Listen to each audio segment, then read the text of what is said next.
Question है, एक car को 10% की हानि पर बेचा जाता है।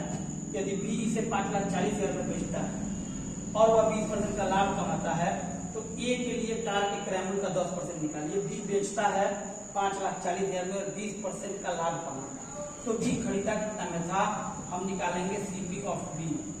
कितना में खरीदा था, बेच रहा है 5,40,000 में, 5,40,000 में बेचा है और बेचा कितना में, 20% के फायदा। तो 20% के फायदा पर बेचा। आप 100/120 लिखिएगा तो पता चलेगा कितना में खरीदा था। यहाँ से 1 जीरो से 1 जीरो ये कट जाएगा, 12 से कटाएंगे, 12 चौक 48 और 12×5 60, 12×5 60, 2 जीरो यहाँ का, और ये हो गया हमारा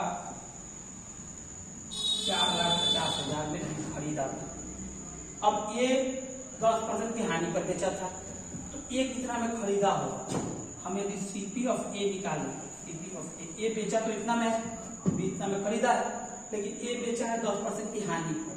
10% की हानि पर बेचने का मतलब है कि 4,50,000, 10% की हानि पर बेचा यानी कि 90% में बेचा, तो हम पलट देंगे 100/90, 100/90। अब हम कटाइएगा, 1 जीरो से 1 जीरो, 9 से ले गया, 9×5 45, 1 2 3 जीरो ये और 2 जीरो ये, 50 पर 4 जीरो, यानी कि ए इतना में खरीदा था, ए इतना में खरीदा था। अब पूछा गया है कि ए के लिए कार के क्रय मूल्य का 10% बताइए।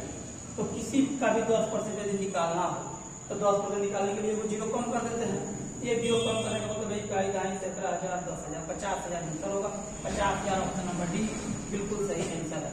इसका 10% हमको बताना है, तो 10% के लिए एक जीरो हटा देते हैं बस। तो सवाल आपको अच्छा लगे तो चैनल को सब्सक्राइब करिए और वीडियो को ज्यादा से ज्यादा शेयर करिए।